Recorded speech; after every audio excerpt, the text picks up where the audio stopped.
Let's remain standing as we sing our national anthem, accompanied on the national instrument by all-star pianist Mikisha Bab.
I now call on Reverend Dwayne Sam for the opening prayer.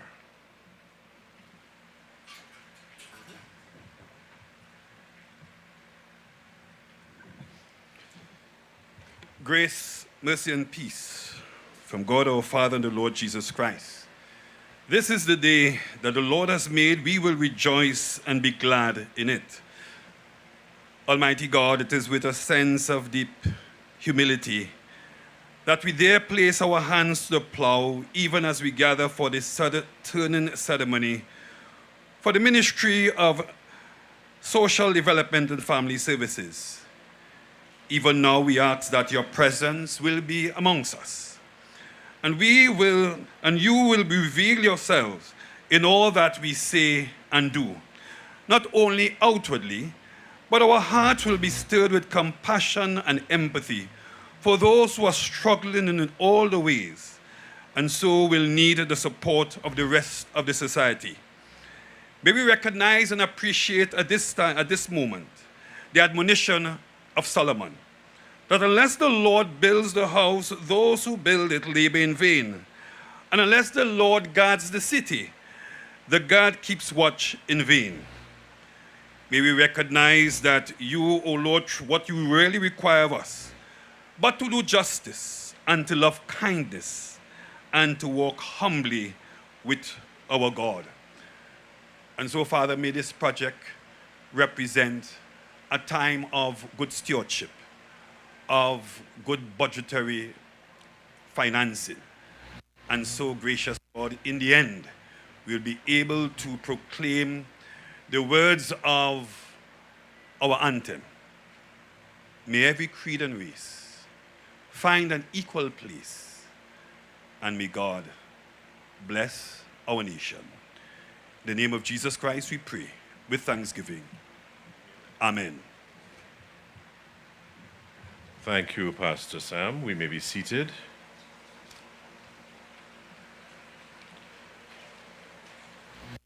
Dr. the Honorable Keith Rowley, Prime Minister of the Republic of Trinidad and Tobago, Senator the Honorable Donna Cox, Minister of Social Development and Family Services, the Honorable Stuart Young, Minister of Energy and Energy Industries and Member of Parliament for Port of Spain North, St. Anne's West, Honorable Members of the Cabinet, Mrs. Lenore Batiste Simmons, Permanent Secretary, Ministry of Social Development and Family Services, and other permanent and deputy permanent secretaries, management and staff of the ministry.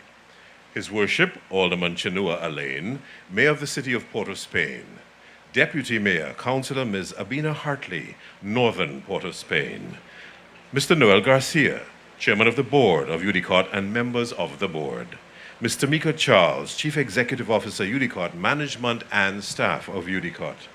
Reverend Dwayne Sam, Pastor of the Tranquility Methodist Church. Specially invited guests, members of the media, members of the national public, viewing live on TTT, UDICOT's and the Ministry's Facebook pages, and listening on I-95.5 FM and Talk City 91.1 FM. Ladies and gentlemen, I'm your host, Mark Andre Augustus. Welcome to the sod turning ceremony for the Ministry of Social Development and Family Services headquarters. Our pearl of wisdom and insight today is, in all things, charity. First on our program, kindly welcome His Worship, Alderman Chenoa Alain, to bring us his welcoming remarks.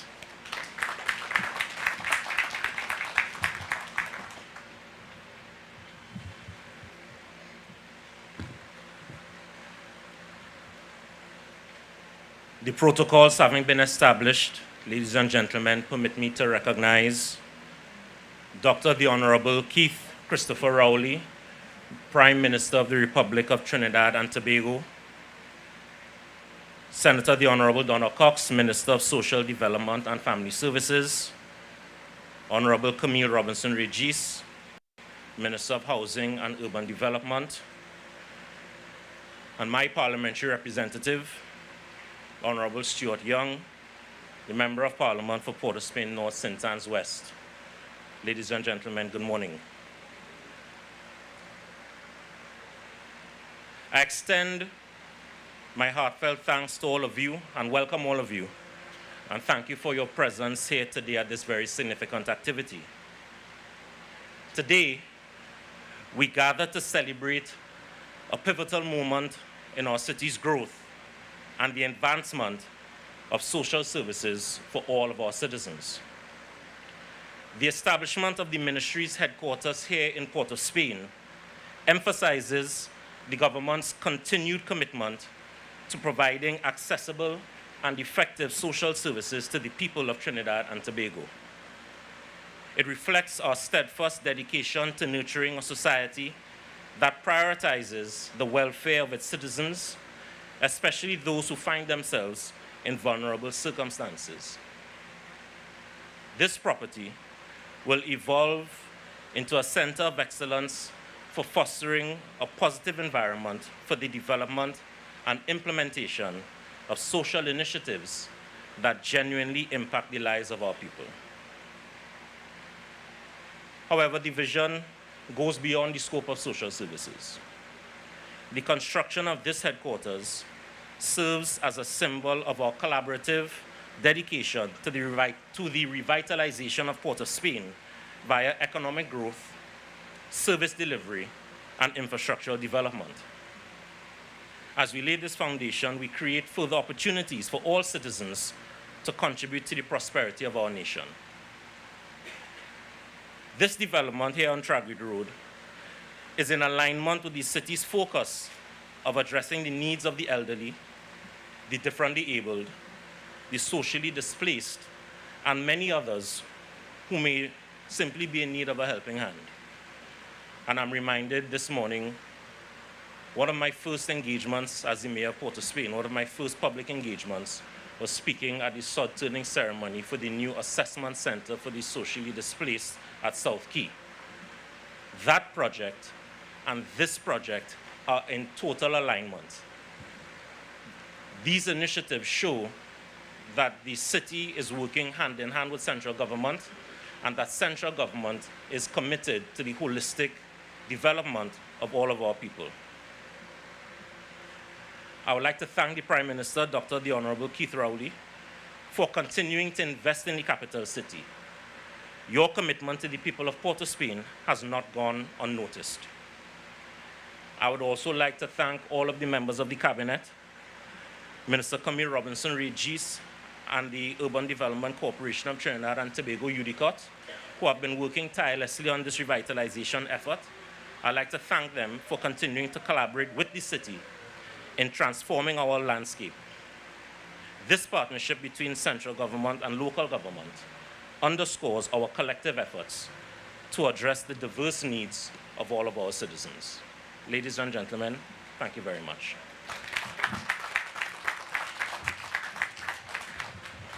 Thank you, Your Worship, Alderman Alain.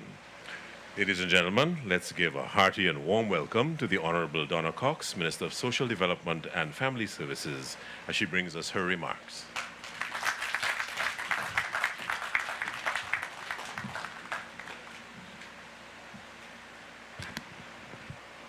Thank you very much. Dr. the Honorable Keith Rowley, Prime Minister of the Republic of Trinidad and Tobago, the Honorable Stuart Young, Member of Parliament for Port of Spain North, St. Anne's West, Minister of Energy and Energy Industries, the Honorable Camille Robinson Regis, Minister of Housing and Urban Development, my other cabinet colleagues, ministers of government, members of parliament, His Worship the Mayor of Port of Spain, Alderman Chinua Allen, Mrs. Eleanor Batiste Simmons and Mr. Ryan Ramcharan, Permanent Secretaries, Ministry of Social Development and Family Services, other members of the executive of the Ministry of Social Development and Family Services and staff, Mr. Noel Garcia, Chairman Udicott, specially invited guests, members of the media, ladies and gentlemen. Today marks a significant milestone as we gather to turn the sod for the commencement of construction for the corporate headquarters of the Ministry of Social Development and Family Services. As we embark on this journey, the phrase, Mama may have, Papa may have, but God bless the child that's got his own. This resonates in my mind because what a blessing it is for the Ministry of Social Development and Family Services to finally have its own home, as we no longer will have the yoke of many rental and lease arrangements for properties utilized in delivery of service to the people of Trinidad and Tobago. Our commitment to serve the poor, the vulnerable, and the marginalized, and the elderly, and persons with disability cannot be overstated. The construction of this purpose-built, state-of-the-art building, which is earmarked for delivery in 24 months, signifies our continued dedication to fulfilling our moral and legal obligations to those in need. This site, situated in a historic section of our capital city, is surrounded by landmarks that echo the rich tapestry of our nation's past, such as La Perouse Cemetery, which received its first guest, Jean Croteau, in 1745. The first Methodist church in Trinidad and Tobago, which was known as the Galvanized Iron Church, is over on the other side. It is now the Tranquility Methodist Church. This church opened its doors in 1886. The primary school of Trinidad and Tobago's first Prime Minister, Dr. Eric Williams, the Tranquility Primary School, located adjacent, is now more than 150 years old. The grounds on which we stand previously housed government printery for 133 years, and most recently, it was the temporary home of Desperado Steel Orchestra. So, ladies and gentlemen, this new headquarters symbolizes the convergence of both history and modernity and will serve as a beacon of light for the future. Under the visionary and astute leadership of our Prime Minister, Dr. Keith Rowley, we embark on this transformative project to provide better services to the people of Trinidad and Tobago. The consolidation of our ministry's headquarters into a single location will not only save approximately $14.7 million annually in rental costs, but also streamline our operations, leading to improved efficiency in service delivery. Overall, the Ministry of Social Development and Family Services spends approximately $23,946,675.48 annually in rental costs on facilities which service the poor and vulnerable in Trinidad and Tobago. The new headquarters will encompass 10 floors of office space with appropriate and convenient access for persons with disabilities, visitors, staff, a parking structure for 200 cars, and ample space for site works and landscape. It will house essential facilities such as administration offices, conference rooms, training facilities, customer service, and counseling areas. And furthermore, this project demonstrates the heart of the ministry to deliver premium social services towards the achievement of sustainable development, and it represents our commitment to improving the well-being of individuals and families across our nation, advocating for equality inclusion, and social justice. The ministry serves thousands of clients, providing grants, counseling, psychosocial support, and assistance to vulnerable populations. Presently, we serve 111,694 elderly citizens, senior citizens pension grants. Our public assistance extends supports to 16,317 individuals. Disability assistance grants provide aid to 21,652 adults and 3,701 minors requiring specialized assistance. Our National Social Development Program empowered 214,000 over the past year persons who lost household appliances, etc., because of national and natural disasters. Subventions, and we give subventions to 24 civil society groups, benefiting 31,006 clients. Our counseling and psychosocial support for the past year was 7,602 persons, half of which received counseling for suicidal ideations. So we continue to cherish and care for the elderly, addressing 182 reported cases of elder abuse in 2023. We also support homes for older persons in dignified care for 107 persons 60 years and above. We also have a sewing empowerment through entrepreneurial development program, which is called SEED, and this facilitates entrepreneurial endeavors and fostering economic independence for the vulnerable. Our efforts exemplify a strategic approach to governance, prioritizing the welfare and the empowerment of our citizens. Through targeted interventions and collaborative partnerships, we endeavor to build a more equitable and resilient society. So, ladies and gentlemen, in addition to the transformative impact this project will have on the ministry and the citizens we serve, it is essential to highlight the benefits of this project, not only for the Ministry of Social Development and Family Services, but also to the broader community by providing meaningful employment opportunities during the construction phase for both skilled and unskilled workers in various fields. And since this head office will be digitalized, clients will have access to online applications, information, and services, shorter application time frames for approval, faster response rates for queries. Clients will get automatic notification as each step in their transaction is completed. As we look to the future, we anticipate increased client satisfaction because the number of the ministry's offices clients have to visit to get services will be reduced. We are looking at a one-stop shop. Overall, the construction of our headquarters and the digitalization of our services will provide better experience for our clients. The comfort and job satisfaction among staff is expected to result in increased productivity, plus the cost savings from eliminating the ministry's rental properties are positive outcomes we look forward to. Our goal is to foster resilience, self-reliance, and inclusiveness within our society, ensuring that no one is left behind. I sincerely thank each member of staff for their patience and commitment to working in our existing facilities. The wait is certainly worth the wait. All this is possible, ladies and gentlemen, because of the support and indeed the guidance of the Honorable Prime Minister. So on behalf of our staff and clients, Prime Minister, I thank you for your vision for the Ministry of Social Development and Family Services.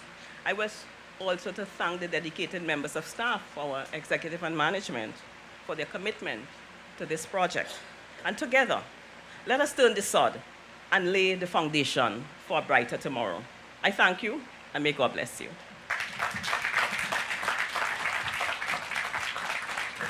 Thank you, Minister Cox. Now let's welcome the recently crowned Music Festival Champion 2024, St. Joseph Convent student, Kay Ann Telfer, singing Lean on Me.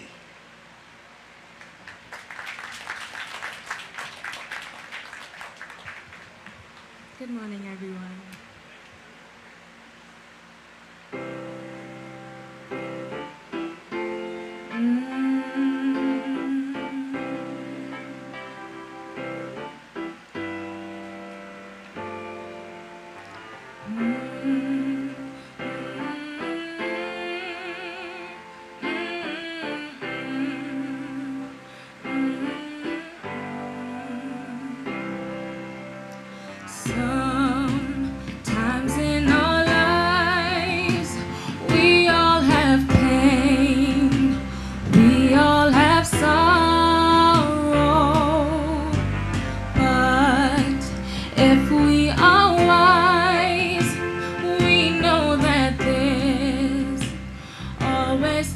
tomorrow. Lean on me when you're not strong. I'll be your friend. I'll help you carry on. For it won't be long till I'm gonna need somebody to lean on. Please swallow your pride. If I have things you need to borrow, for no one can fill those of your needs that you won't let show. Just call on me, brother, when you need a hand. We all need somebody to lean on. I just might have a problem that you understand. We all need somebody to lean on. Lean on me when you're not strong, and I'll be your friend.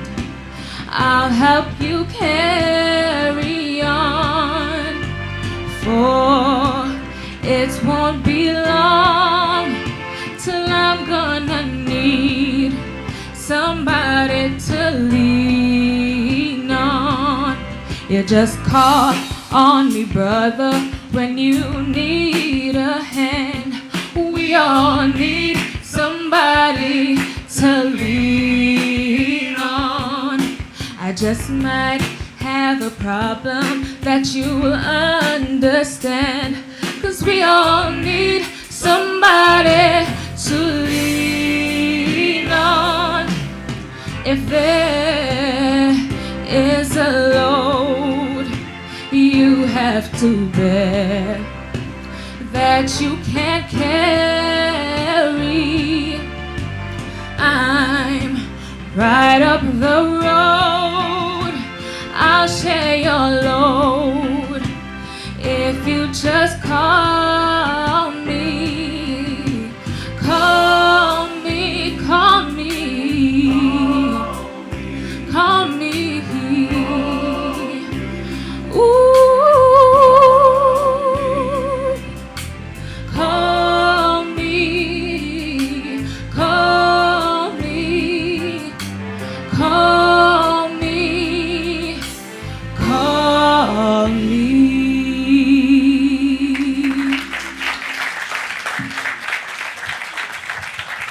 In all things charity. Thank you, Ms. Telfer. Ladies and gentlemen, it is always my honor and privilege to welcome to the lectern Dr. the Honorable Keith Christopher Rowley, Prime Minister of the Republic of Trinidad and Tobago, to bring us today's feature address.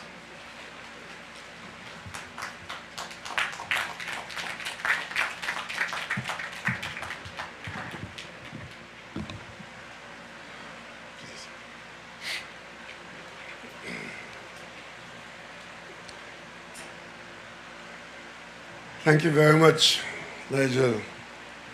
A very good morning, citizens all, particularly those of you who have come to join us here on this site. But I must acknowledge that we do have tens of thousands of persons at various other locations within the nation, at home, in your cars, in your offices, who are following the progress of Trinidad and Tobago. And this morning, we're here to mark another step along the journey on our progressive path. Ladies and gentlemen, I want to acknowledge my cabinet colleagues who are here this morning, too many to mention, but I'm seeing the Minister of Foreign Affairs, the Minister of Energy in the Office of the Prime Minister, Member of Parliament for this piece of land here, always reminds us that we are in Port of Spain, North St. Anne's West. Well, you have the Minister of Green in Ms. Donna Cox, and my colleague, the Leader of Government Business, Member of Parliament for Rukamaluni, Minister of Housing and Urban Development, Minister in the Ministry of Education, Ms. Lisa Morris, our Communication Minister, Simon Denobriga, our hard-working Minister of Health and his colleague, the Minister of Public Administration, Minister in the Ministry of Works, Rishi Sukai, and of course, Mayor and Deputy Mayor. So we have a full contingent of office holders here this morning. And we also have Minister in the Ministry of Agriculture, Avinash Singh, and there may be more. Welcome to my cabinet and parliamentary colleagues all, and a number of permanent secretaries and other persons who ensure that the country functions properly. I want to acknowledge specifically Mrs. Lenore Batty-Simmons, who is the permanent secretary responsible for the operations and services of the Ministry of Social Development and Family Services, and her deputy. Mr. Noel Garcia, once again featuring as the head of UDICOT, with Ms. Tamika Charles, who is the Chief Executive Officer. This is the dynamic team that allows UDICOT to claim to be the most outstanding project management entity ever in the history of Trinidad and Tobago. And I tell you, ladies and gentlemen, I take responsibility for that, because that is my portfolio. And of course, we must say thanks to Pastor Dwayne Sam for that very incisive invocation this morning, our specially invited guests, members of the media, and of course, all ladies and gentlemen attuned. I am having one of my better days today because I'm particularly pleased to be able to be in office and to come here leading the government team to commence the construction of this signal building. I'll tell you why. When the Prince was demolished from this site, there was a deluge of applications and requests for this site, largely from persons to whom it didn't belong. But as we were planning what we would do with it, we lent it to Despers. And I was a little concerned that we were not going to be able, in the time frame that we had intended, to get Despers out of this site so that it could be used for the planned purpose. But today I want to thank Despers' leadership for cooperating with the government, and I want to thank UDICOT again for ensuring that Despers has and had a modern pan theatre in Port-of-Spain, so they were happy to leave here and to go to where they belong in East Port-of-Spain and Lavington. But what you would have seen there, ladies and gentlemen, is forward planning. When I became Prime Minister of Trinidad and Tobago in 2015, September 9th, very soon after, we did two things I can recall today. One was to commit to engage in a series of consultations about government activity, to the point where some of our political opponents who were complaining that nothing was going on, we were being accused of being a government of consultation and government by consultation. But we did have a lot of consultation and many reports and so came out of it. But we also had a lot of planning that went into the selection of portfolios and the structure of the administration. And one of those portfolios was the portfolio of housing and urban development. And the Prime Minister took the responsibility for UDICOT, which we anticipated would have the responsibility for driving a lot of innovative work and a huge chunk of the National Development Program. So we started off with that. And we spent 2016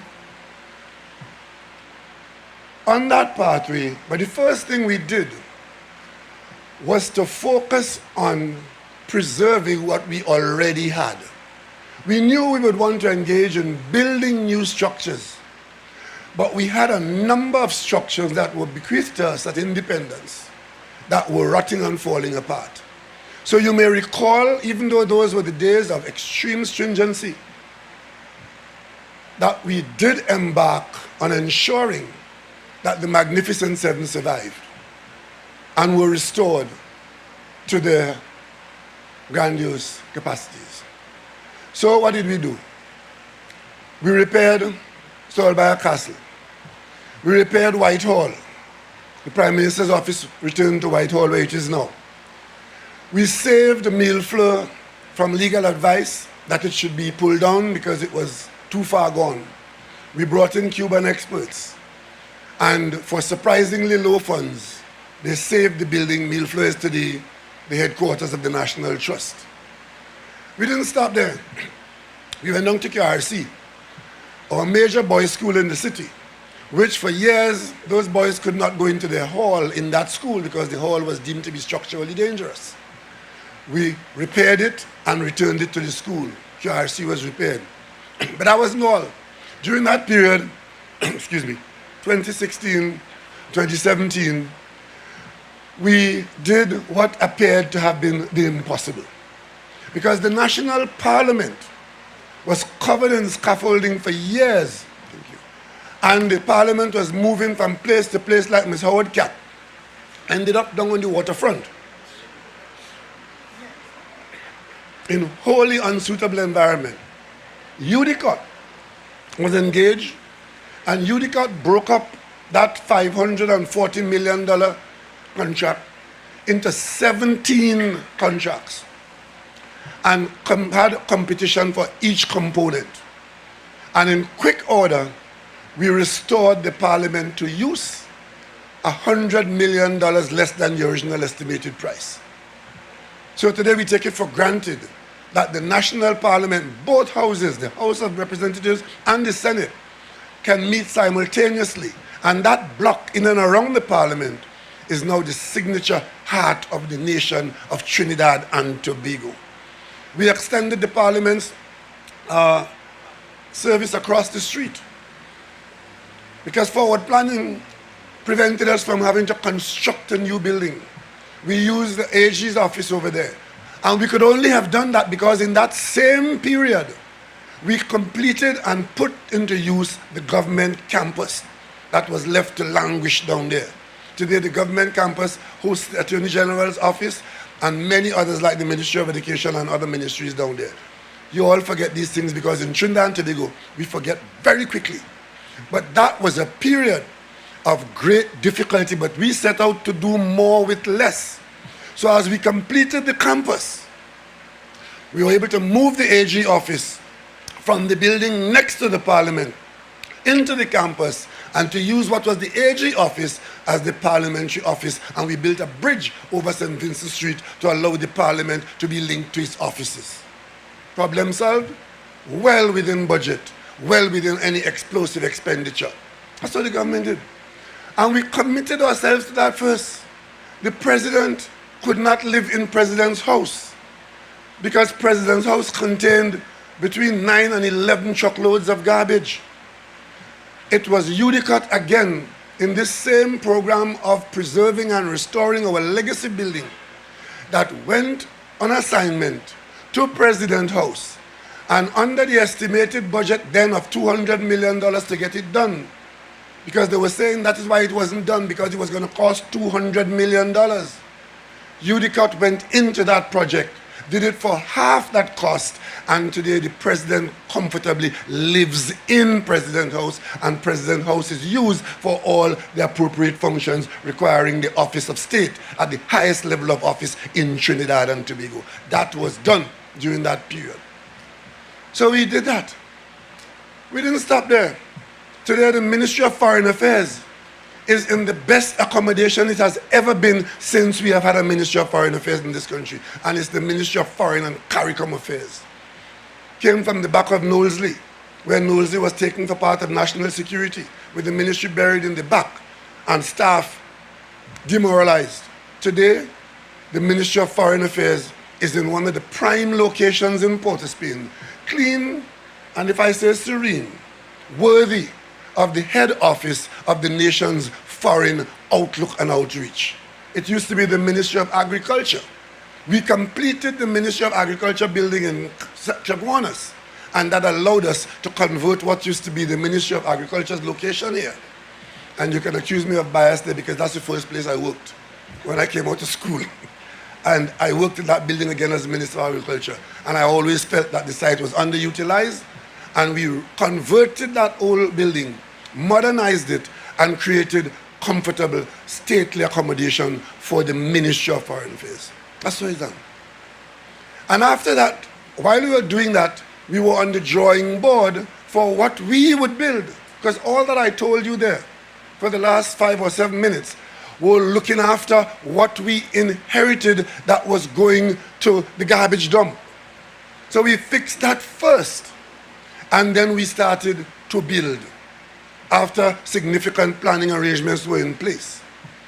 And one of the first things that we committed to build in that building program was to ensure that the city of Port of Spain has in the hospital in Port of Spain a building that was structurally sound, had the integrity required, and not the one that was condemned in 2009. We were living in a nation where the major building with most of the wards in the capital city was in a building that was deemed engineeringly unsound. So we set about to build a new building. As I speak to you now, that building is well advanced under construction. The multi-story central block, as you pass along East Queen's Park, east or along Charlotte Street, you will see this signal building going up. It replaced the old building that was pulled down. And sometime in the not too distant future, I trust that I can join you to open that new hospital building that could have, I think, 540 beds in that new tower. Ladies and gentlemen, that construction is going on. But close to it, we have already opened a brand new building for the Ministry of Health. And you pass there this morning and you see a proud sign of Pan American Health Organization, PAHO, in front of that building, because PAHO is now properly housed in that building with all the offices of the Ministry of Health and its associates under one roof. We've come out of rental premises all over the place, and we are now in the Ministry of Health. And ladies and gentlemen, as we do that and occupy the Ministry of Health's new building, we had something else on the drawing board. We had the whole idea of moving the Ministry of Housing and Urban Development into its own accommodation, because that ministry itself is in rental premises. Substandard as it might be, I know it personally, I used to be Minister of Housing there. We were paying $500,000 a month in rent with no car park. As a matter of fact, it had one car park and it was in front of the door. You couldn't park there because that's what the public used to come into the building. So we had to rent car park over in the schoolyard after you're paying $500,000 a month in rent. So we have decided in our planning to build a new building for the Ministry of Housing. So what did we do? We pulled down the old Workers' Bank that was an eyesore in East Port of Spain, and on that site in the next few weeks, we will turn the sod for the construction of the new Ministry of Housing. And the same money we used to pay the rent, eventually going to pay the mortgage. That's what this government has been doing. Ladies and gentlemen, as we plan these things, they're not vai-ki-vai. They're being done in a whole of government, over time arrangement. You see up my Memorial Park, you pass there now. You see some vagrants, so, because that's what you call them, that's what they are. Unfortunate people, or those who love to live in the road. They are literally building their own city on the pavement there. That is going to come to an end. You pass the East Port of Spain next to the government Riverside Plaza, you see them on the pavement, again building another city of shacks on the pavement. That is going to come to an end. And you know what's going to come to an end? We are currently engaged in building a modern assessment center for unfortunate people who end up on the street. It is due to house upwards of 200 people, and then to move them back into their families or elsewhere, get mental health care and so. And when that building is open, no person will be encouraged to live on the street in Port of Spain. There'll be no excuse to say, I have to live here. and bring all my rubbish on the pavement and be a danger to our health and the traveling public because you have nowhere to go. There will be somewhere to go.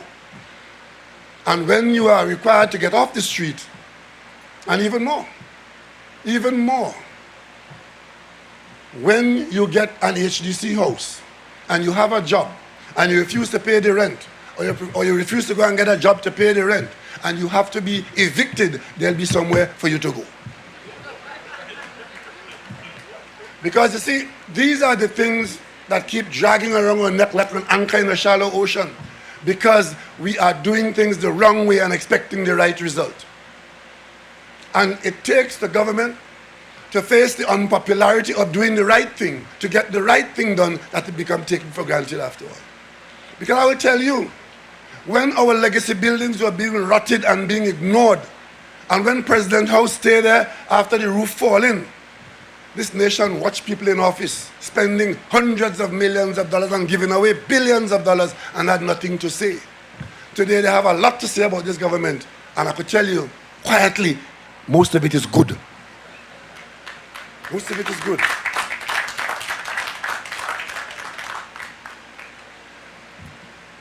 So we, in planning the portfolios in 2015 and 2020, one of the portfolios was housing and urban development.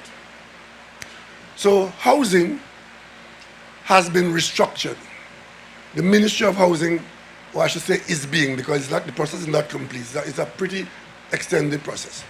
But what we have done is that, seeing the kinds of difficulties that we've been having with the Ministry of Housing in functioning and carrying out its core services, the Cabinet took a decision to create subsidiaries of the Ministry of Housing that will allow it to focus more efficiently and effectively as a manager of its remit. So we have 3 subsidiaries there. One, which is a subsidiary that will be a landlord, because the Ministry of Housing owns and operates a lot of property in this country, mainly property related to the housing of persons. So that subsidiary will focus on that. The other subsidiary will focus on the other aspect of the portfolio, where what you have not yet built is to be built, and it requires all the planning and execution and construction and project management. It's really an engineering company. So that subsidiary is going to take care of that, not being concerned about who didn't pay their rent or who is going to get a unit. This would be concerned about where there's land for housing, who will get it, when you will build, who will manage the contractor, how many units, who will deal with the architects, the engineers, the planners. That is an engineering company. And in between both of them, there's a legal requirement to transfer property in one way or the other, lease, rent, or mortgage, between what is built, while it is being built, who gets it, and what happens as they are about to get it. The legal side, the legal work.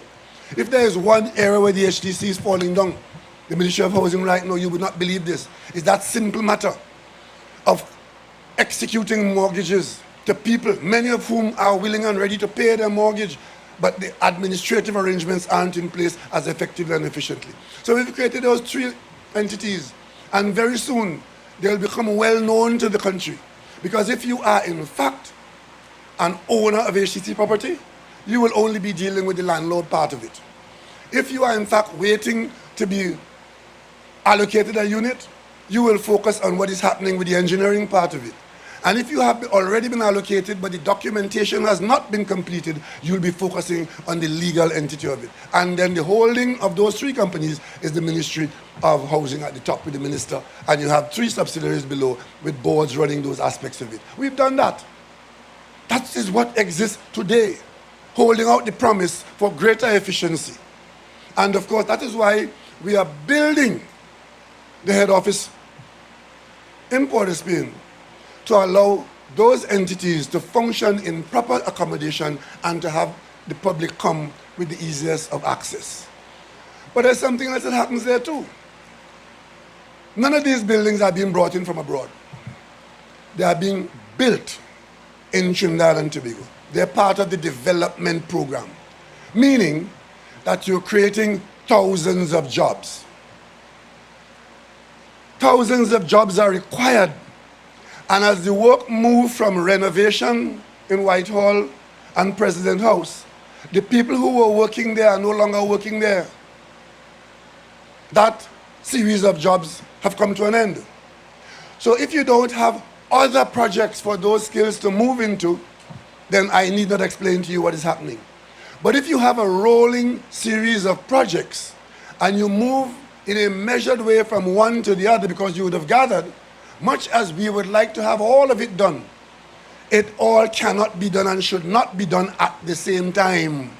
We are managing it smoothly, taking on board, controlled by the amount of finance that's available, both public and private, and also the amount of skills that we have, because we don't want to overheat the economy, but we want to keep it growing. So as they move from one project to the other, we completed the Ministry of Health building. The hundreds of workers who were there, where are they?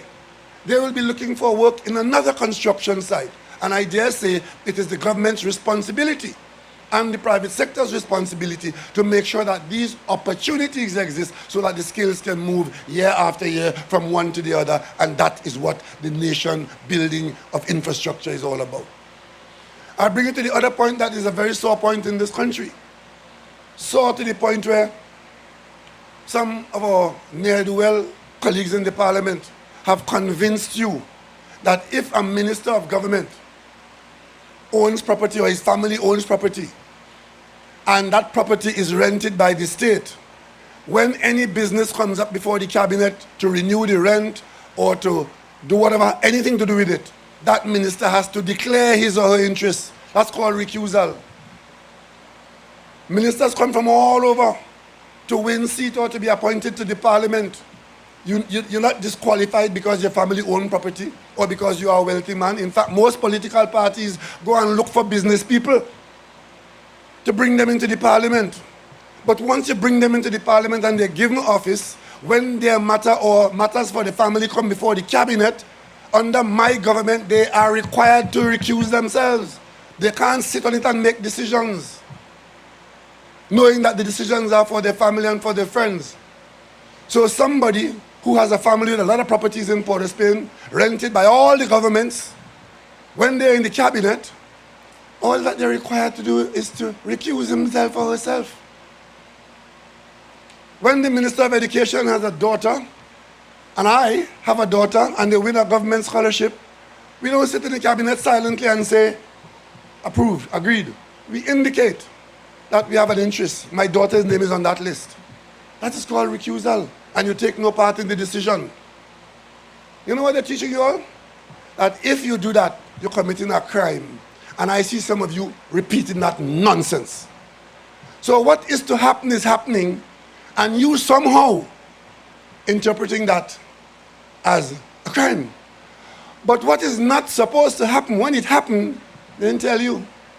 Minister in the government, last government, sit down in the cabinet, no recusal, and rent a building on down the road then in Nukapo Road for hundreds of thousands of dollars a month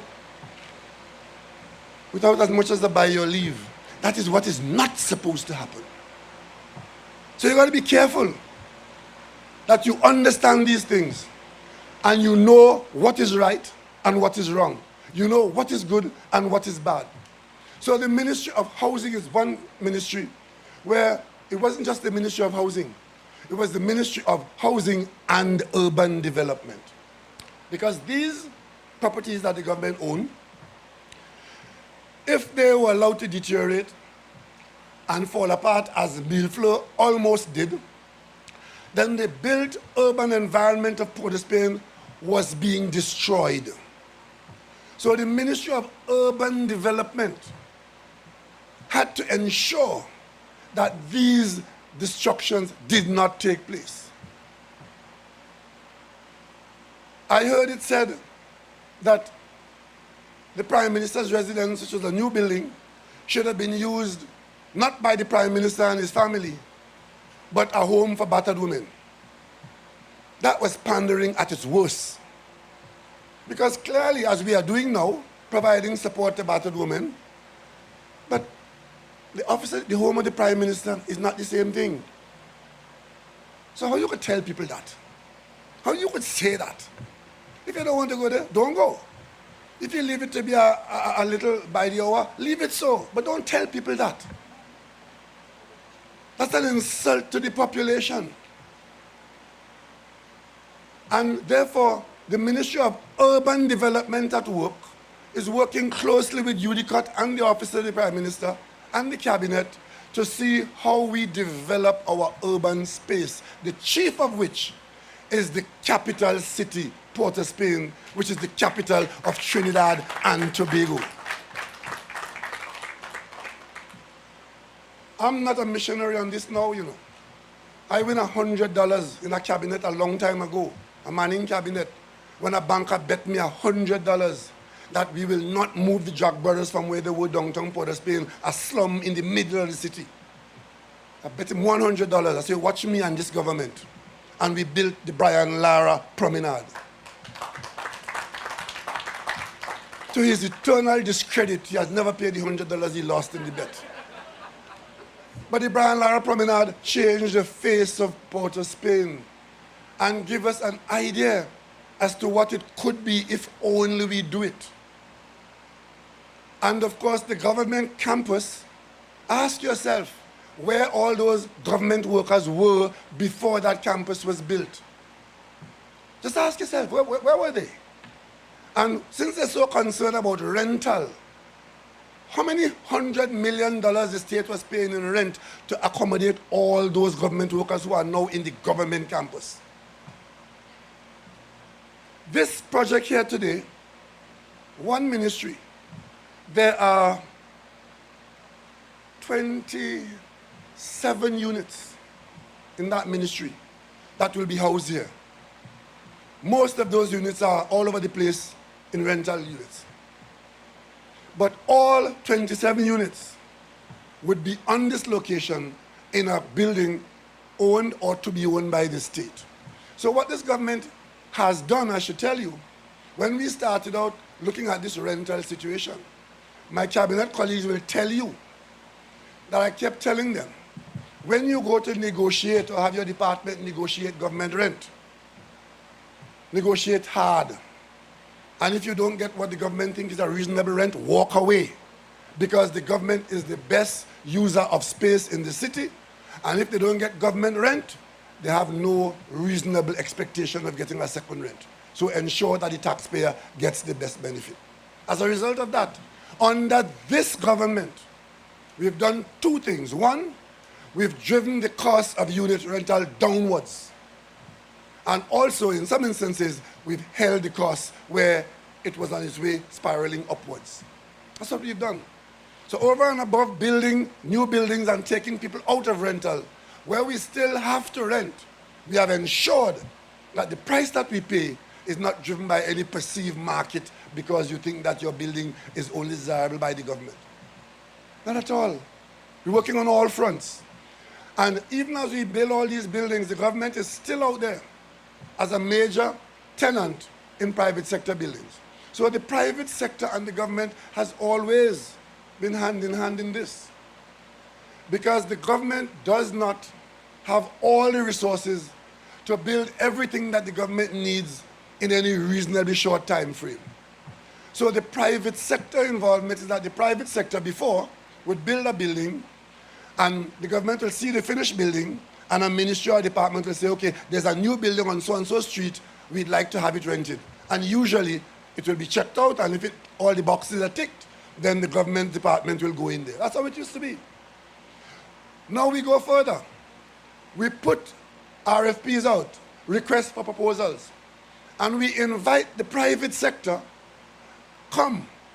The government has the land. The government needs an office. The government needs a building. You go and find the finance. We'll agree on the terms because finance is not free. Find the finance. We'll examine the terms. You will finance the construction. You will hand over the complete building to the government.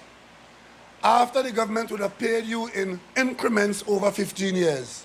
And after 15 years, the cost of constructing the building by the private sector would have been amortized, and the government gets the building for $1 and owns it going on for how many decades after that.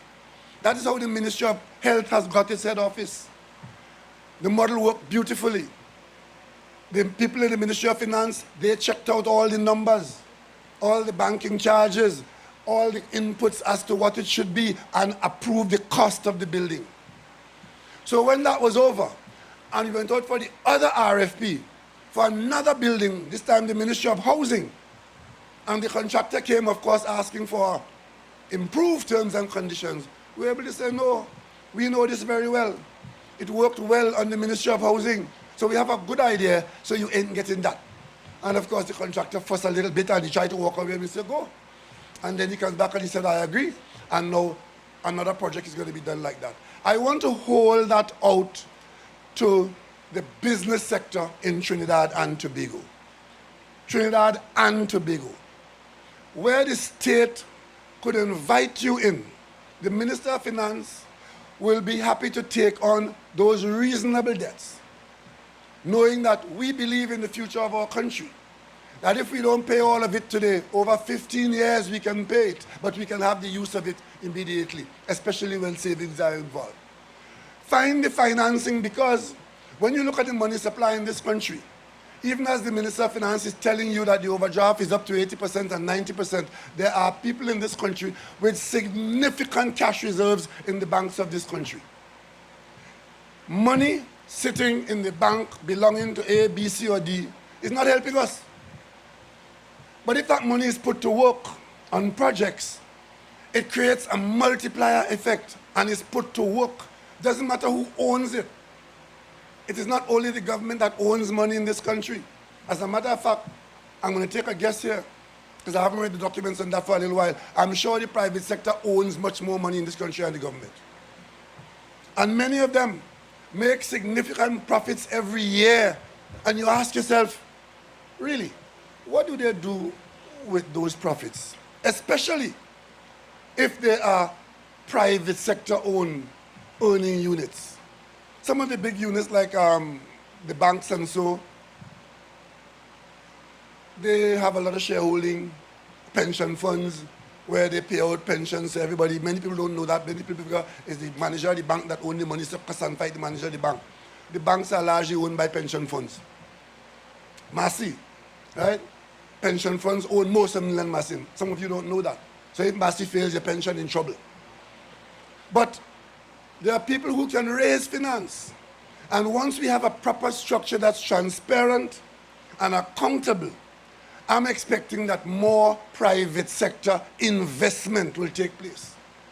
So the development of the country, whether it is through the Ministry of Housing and Urban Development or in singular ministries like where we are today, that a lot of these kinds of works can be initiated, can be encouraged, can be brought to completion using a significant input from the private sector, not the least of which is raising the funding to be amortized over a period of time when the economy can take it, not by gulps, but by sips or by spoonfuls.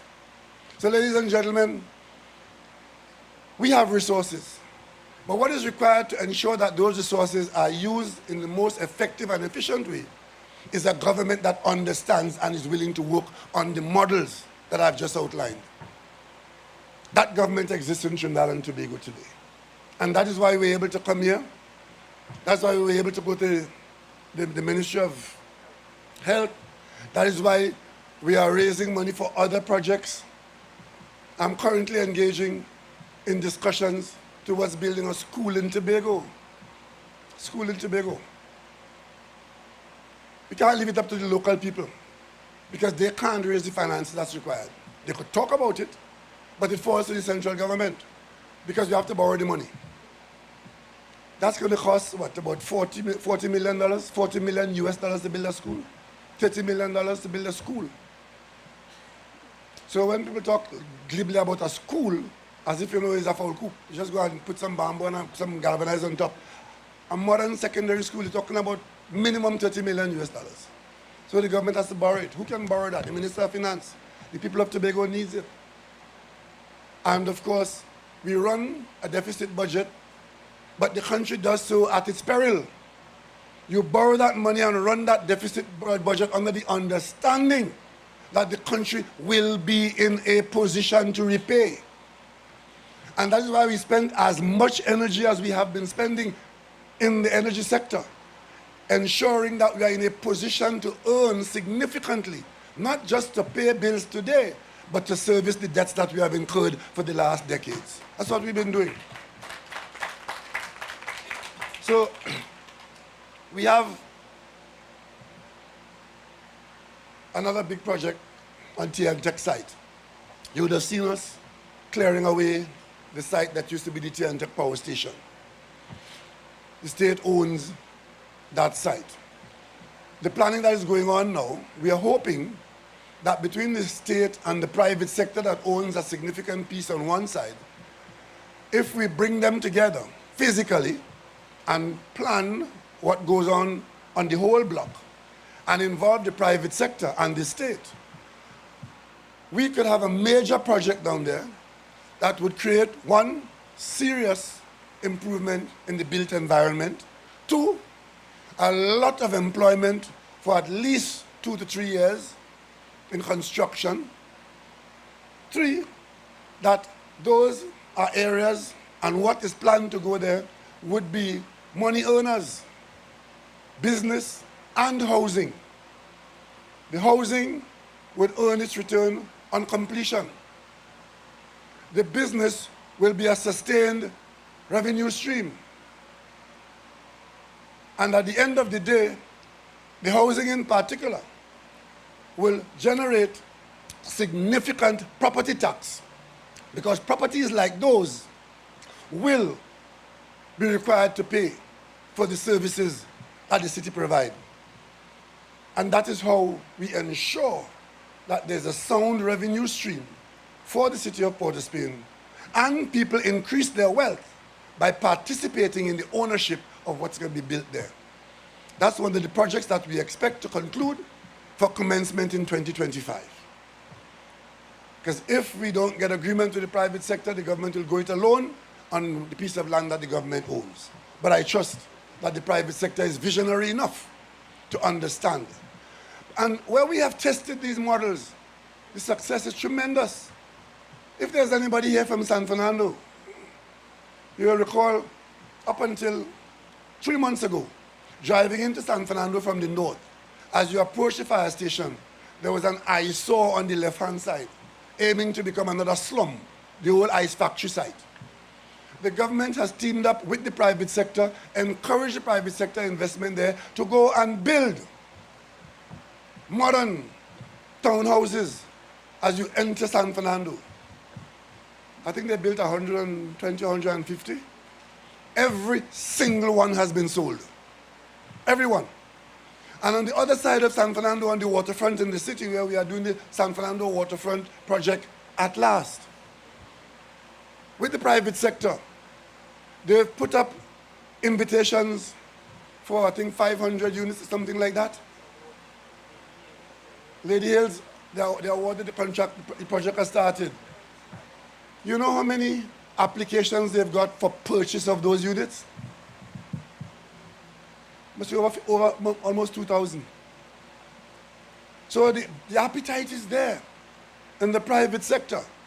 And very soon in Port of Spain on Memorial Park, UDCOT is currently working on proposals for improvement of Memorial Park South for high-end occupancy for sale to the public. I expect there will be a tremendous response to that, because it's one of the few sites like that in Port of Spain, sitting there doing nothing, contributing nothing to the economy of the city of Port of Spain or the people of Trinidad and Tobago. We are putting our assets to work. We are putting our resources to work.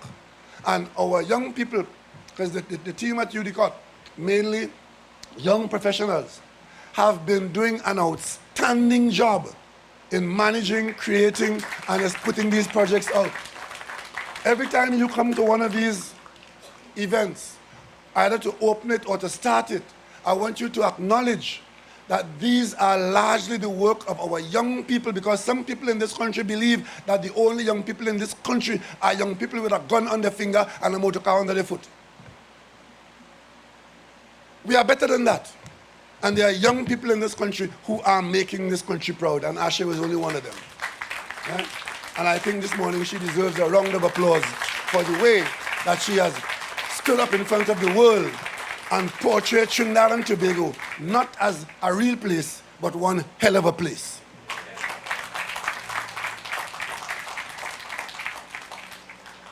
Ladies and gentlemen, just up the road there, ever since I know myself, taking part in politics, we're going to the EBC office. The EBC office is somewhere on Frederick Street, in some cubby hole somewhere on Frederick Street. We're just about to turn the sod for the creation of a purpose-built building for the Election and Boundaries Commission, opposite the Cape Park Hotel, behind the Ministry of Foreign Affairs. A plot that is size enough for a standalone office for the Election and Boundaries Commission. That sod would be turned very soon, because all the preparatory work has been completed, the award has been done, the award has been made, so we're on it. So ladies and gentlemen, I tell you all of this so you can understand that in a period of plenty, some things may never be done. But in a period of scarcity, with the right approach, with the interest placed in the best place, on behalf of all the people of Trinidad and Tobago, a lot can be accomplished. We are accomplishing a lot, simply based on our approach to business. And it starts with how the cabinet functions. Because remember, cabinet of 23, the last cabinet was how much? I must say about 8 or 10 more. Because everybody who was part of the come together. You only had to be a PNM hater, and you're in. And of course, to stay, they had to give you something. Right? Not so with this government. We have a limited number of cabinet positions. We have portfolios structured and dedicated for effective delivery. We don't steal government money. We bargain and get the best terms for government money. And we take decisions even when we get pushback from some of our own people who want to preserve the status quo. We make the right decisions because we genuinely believe that the vast majority of people in the end would see that they were the right decisions. And at the end of the day, we're not here feeling hopeless that we don't have anything or we don't have enough. What we are doing is making the most of what we have for the widest cross-section of people in Trinidad and Tobago. And that's what all these projects are all about.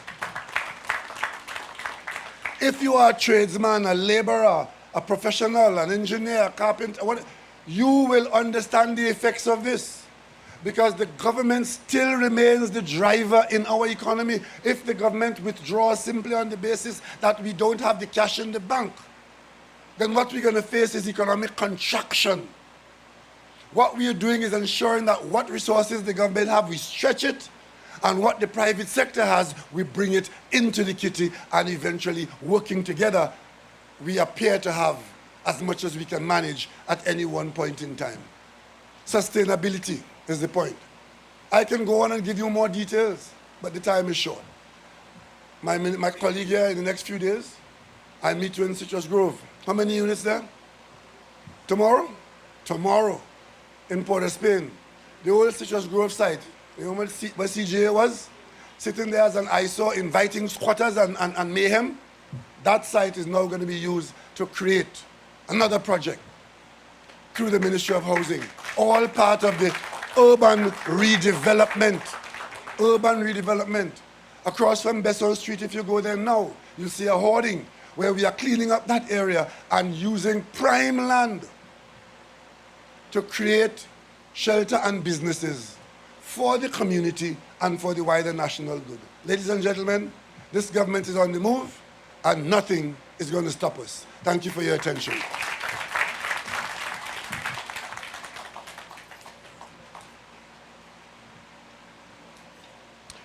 Thank you, Honorable Prime Minister, for your feature address.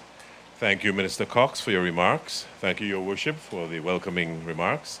Members of Parliament, the Cabinet, various ministry officials, specially invited guests, members of the media and members of the listening and viewing public, thank you all for your very kind participation at today's sod-turning ceremony.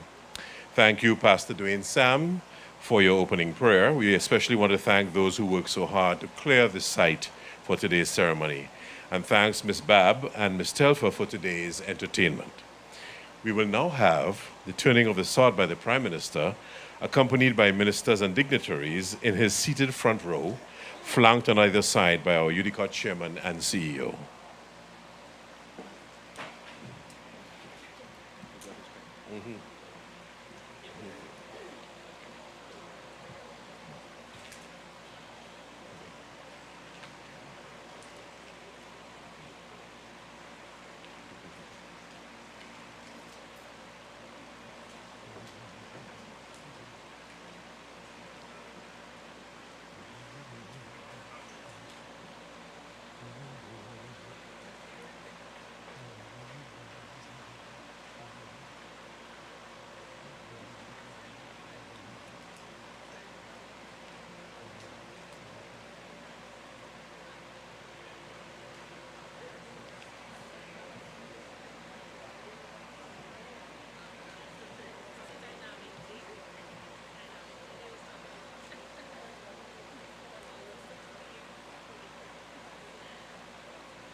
By 20, 50 by 25.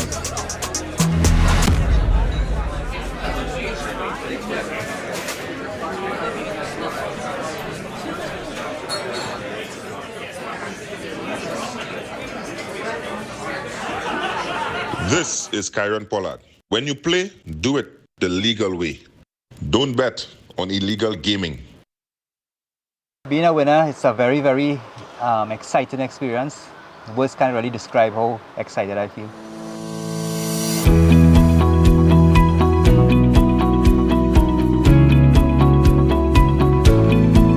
I don't really play very often. My father plays very often, and he won the van and gifted it to me. And I'm very happy about that.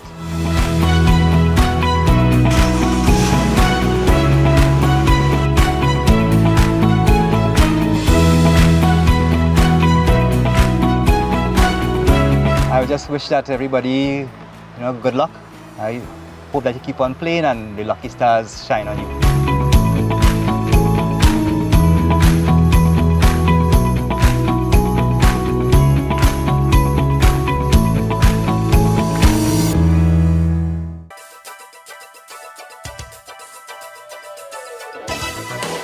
Welcome to this morning's Playway Pick 2 and Pick 4 draw, supervised by independent auditors KPMG and presided over by the National Lotteries Control Board. Good luck, everyone. Good morning. Welcome to the NLCB's Playway Pick 2 and Pick 4 draw, as well as our Playway Bacchanal draw promotion for Monday, 11th March 2024. We begin with our Bacchanal draw promotion. There are 2 white balls and a golden Bacchanal ball in the machine. If you have wagered on at least one Mega Mix option and the Bacchanal ball calls, you could win $30 for every $1 played on the base. $90 with the Mega, $110 with the Mega Ultra, and $135 with the Mega Extreme. Players, a white ball has called. Keep on trying. Remember, you can win more when the Bacchanal ball calls. Now for a winning Playway number.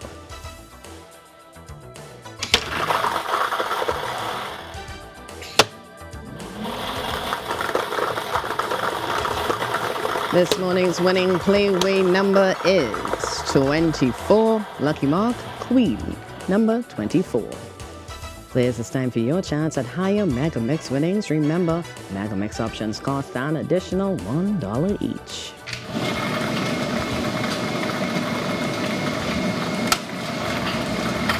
And we have the Mega Ball.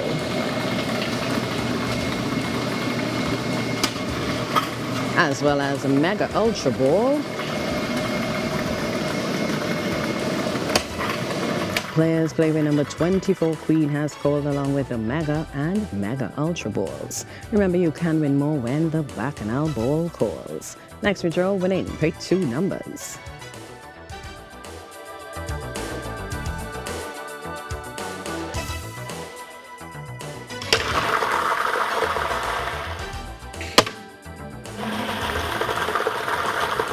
The first pick 2 number is 4. Once again, that's 4. And the second pick 2 number is 20. Once again, that's 20. This morning's pick 2 numbers, 4 and 20, in that order. Our pick 2 Mega Machine has been loaded with 2 white balls and a Mega Ball. Remember, if a white ball calls, there will be no extra payout. However, when the pick 2 Mega Ball calls, if players paid an extra $5 minimum on the Mega Ball, not only will they win the base payout, but an additional Mega payout. Players, pick 2 numbers 4 and 20 have called in that order with a white ball. Keep on playing.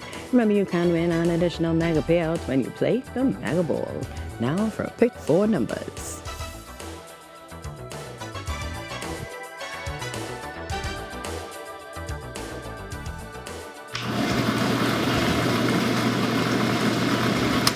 The first pick 4 number is 6. Second is 0. The third is a number 5. And the fourth is 2. I will repeat this morning's winning pick 4 numbers, 6, 0, 5, and 2. In that order, congratulations to all winners. And no one chose Saturday's winning Lotto Plus number, so the jackpot has rolled. Wednesday's Lotto Plus jackpot is now an estimated $2,100,000. Remember to get your ticket to the next level. Play today. In some Cashpot news, congratulations to the 29 winners of last week's Cashpot jackpots. And are you looking for instant winnings? Add Instant Win to your Cashpot bet for your chance to win on the spot. To date, 941,632 players have won $15,300,000 in Cashpot instant win prizes.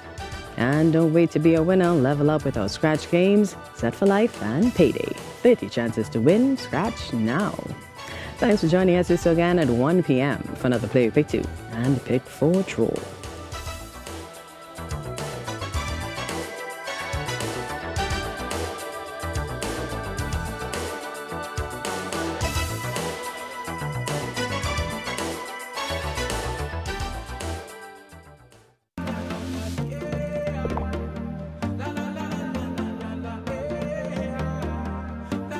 This is TTT. Live for local.